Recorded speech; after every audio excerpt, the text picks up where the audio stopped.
Kitty again? Yeah. Sure, finding a lot of dead cats. By that I mean one per attempt. Alright, let's see. Let's see.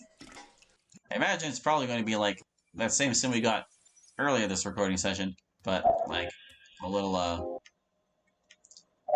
different maybe. Maybe a little bit different. A little earlier. Maybe more later. I don't know. It's really hard to tell. You really should pay Midori-san a visit sometime. I have a feeling you two would get along very well.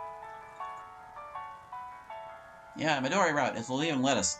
I should let you get back to work then. Have a fun day at school, Daddy. Yeah, you too. Smack. You know, telling you off didn't seem to hurt or help our efforts to meet other people in different circumstances, so you know what? I'd rather be nice to you. Alright. There she goes. Where am I going to spend my lunch? Yeah, see, we can pick Midori now. Kusei mentioned before that Midori would appreciate my company. I'm not sure whether to believe him or not, in all honesty. We got like a double bell there somehow. Luckily, I still remember the way to the student council room. The few scattered smatterings of students keep to themselves, talking amongst each other and mercifully paying me no mind. I'm gonna block them. Loser. I find myself once more at the door of the student council room. I peer to my left and right down the halls, an irrational part of me believing I'm committing a trespass of some sort. And there she is. Of course. You were the one who dropped by with Kosei-kun after all, and besides... Is that all that changed? That's it? Is it? Alright, yeah, see, we're back at this menu. We'll be positive again. Since we already saw all the other things. On my very first day, I met two amazing people. You already know one of them, Kusei, remember? Yeah, that guy, and some other people. Those two are... Oh, it's different this time. Those two are Miyoshi-san and Mokazuki-san. Last semester, a boy confessed his feelings to Mokazuki-san. He intended for it to be private. But she had Miyoshi-san and the rest of her friends in eavesdropping the whole time. To this day, Mokazuki-san's clique continues to torment the boy. I wonder why there's an extra girl involved in this time. That's curious. How did we get another person to be there with them? I guess because it's a different day? I don't know. It smells like Clock Town and Majora's Mask. Everyone's got their things they do on each day. And, like, one day they're there, another day they're not there, you know? Maybe. Maybe. I imagine that's how it would have to work. They'd have to have a plan like that. Like keeping track of the independent factors outside of what you do.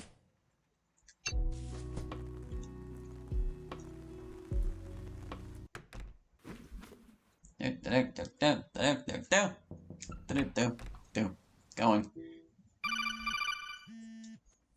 Can we access Midori again? It was funny that Midori was so quick to offer me a position on the student council, assuming a vacancy opens up. We were only talking to each other for about an hour.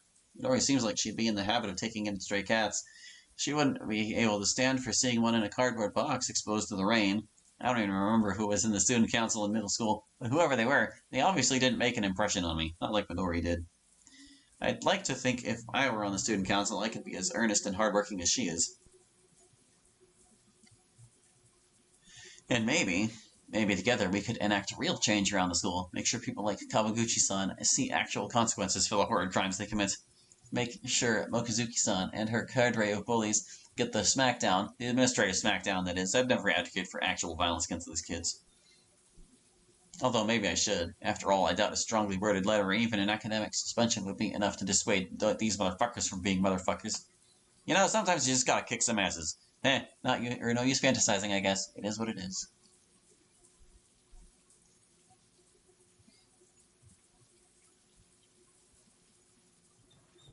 I'm just saying, some people deserve to have their asses kicked. Let's leave. Skip it. No news. Is there any more Midori waiting for us? I guess we'll see.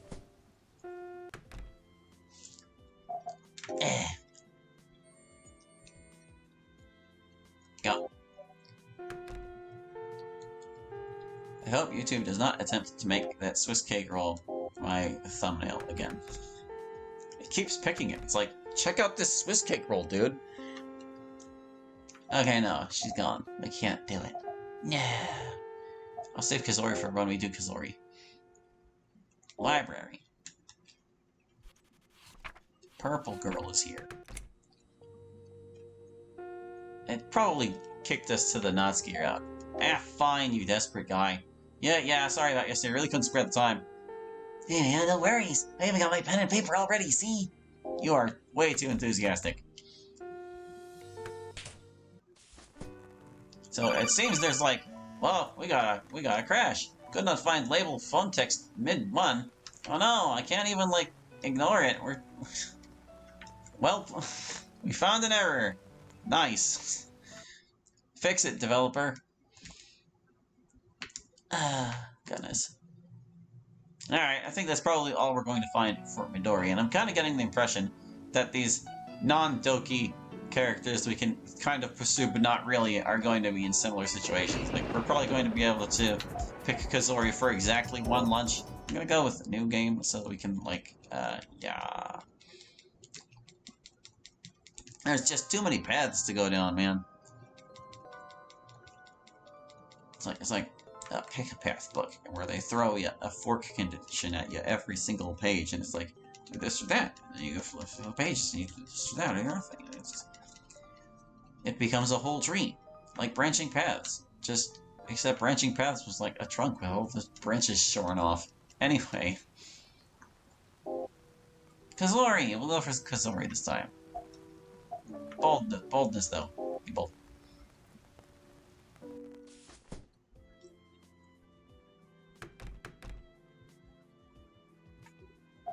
Mention hobbies. It's pretty bold. Yeah. There's Kusei. Does he introduce us to Kazori? Does that happen on its own? Yeah, we'll join him anyway. Just go. I'm gonna lie though. There. Lied to you. Let's skip Monica's stuff. I feel like we don't need to talk to Monica this time.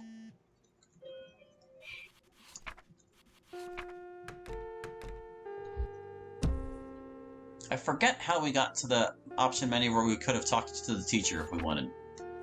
Okay, so we met Kazori.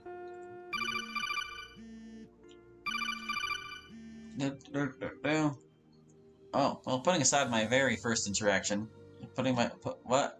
Context, what was it? Context.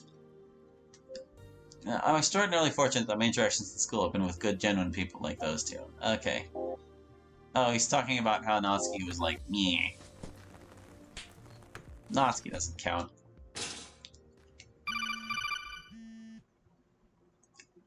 But we're going to engage further. Kazori. Blah blah, we've done this part before. We've done this part before. We're gonna find new stuff with her. Okay? Seek out the new stuff. Wonder how many tips and tricks that screen has tried to provide me with that I skipped past so quickly.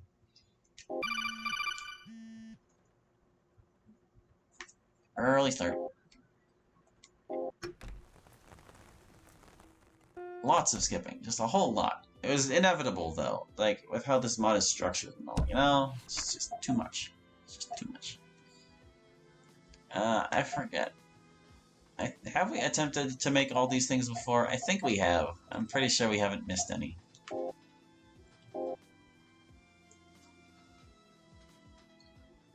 Like they're all the things we've cooked already or that we couldn't cook because you can't bake them. And whichever one we pick, it just removes it from the menu later. Alright, yeah. Let's go with Kazori. Oh, Kazori messaged me. Hi, Holly. Would you like to have lunch together? That would be lovely. Where would you like to meet? Oh, we should just meet in your classroom, which room are you in right now? No, that's okay. I'll come to you. Which room is yours in?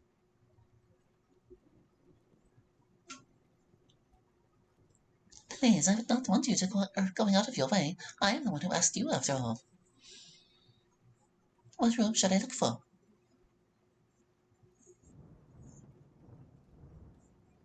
How about a compromise? Let's both find a room to meet in, room 124 in the western wing. That way we're both mildly inconvenienced. How does that sound?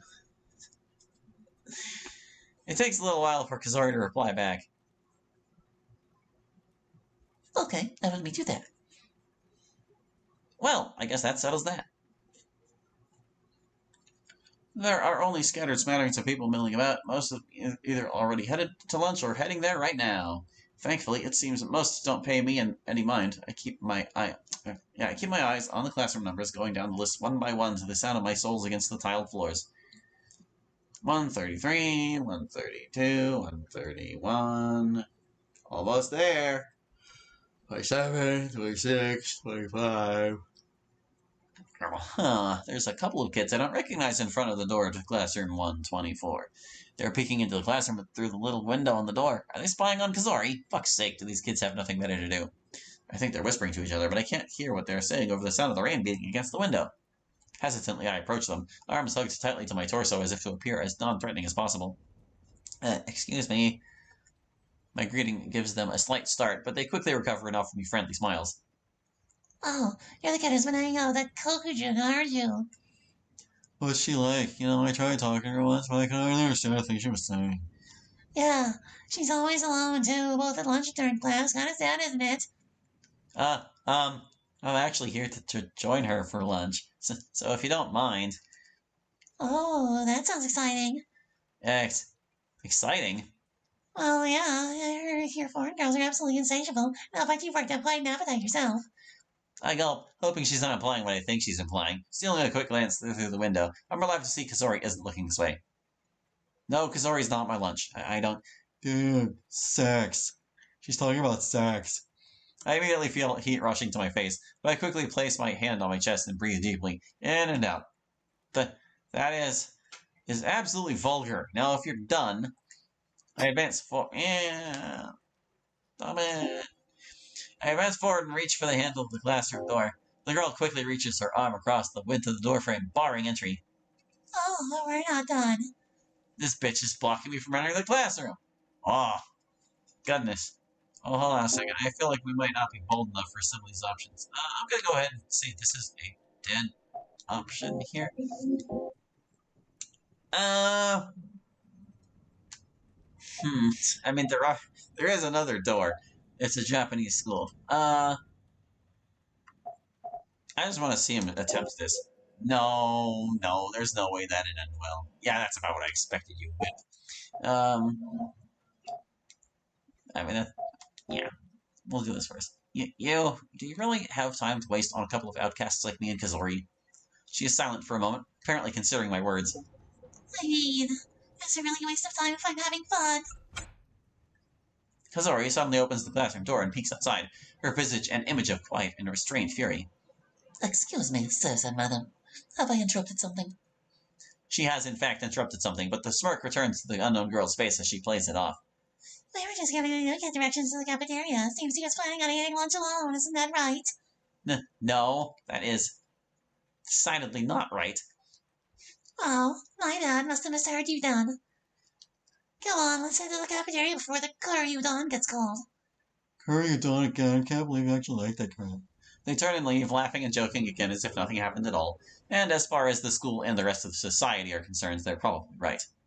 I place my hand on my chest and take deep breaths to calm myself. That could have gone much worse had not cooler heads prevailed. Kazori herself gives a deep sigh before turning on her heel and returning to her seat in the empty classroom. I wonder if we could have forced her aside if we'd been bolder. I follow close behind Kazori, peering over my shoulder for a moment to make sure we aren't being followed. Thankfully, those shitters are long gone. As we drag chairs out to be seated on opposite ends of one of the window-side desks, Kazori gives me a stern look. Will you tell me what had just occurred out there in the hall? Just dumb kids being dumb kids. Nothing to worry about. She sighs as she seats herself opposite me, probably not completely believing my words. Thank you for coming. And her demeanor completely changes, no doubt trying to put that whole ordeal behind us. No, thank you. She smiles sweetly at me, and the conversation thankfully doesn't degrade into an infinite back and forth of reciprocating politeness. I watch as Kazori retrieves a plastic clamshell container from her bag. She places it on the desk before her and opens it, surprising me with the obscuring cloud of steam that emerges from within. How is our meal still hot? She must have noticed the confusion on my face because she quickly explains. As part of my exchange program, I sometimes need to report directly to my teachers. Most often they are in the teacher's lounge during lunch, and they kindly allow me to borrow the microwave while I am there. Oh, that's nice of them. Maybe I ought to make note of that. I take another look at her lunch and see it is Japanese-style chicken katsu curry. She eats it with a fork rather than chopsticks. And what of your lunch, Hallie? Have you not brought any? Don't mind me. I had a big breakfast. Lies! Kazori's face betrays her feelings of disappointment as she shakes her head vehemently. Unacceptable. You must have 3 meals a day, Hallie. I would be a shameful host if I were to allow you to starve. Like I said, I won't. Let me make my excuses. I won't be starving. Sorry, Mar, open your mouth. I do as Kazori commands, and she stabs with her fork a good four or so cutlets of chicken katsu covered in a generous helping of curry, roux, and rice. She messily shoves the entire mass into my open maw and giggles when a large percentage of the rice and roux ends up on my face and lips before handing me a paper napkin. The flavors are delectable. There's always been something so perfect about chicken katsu and curry together.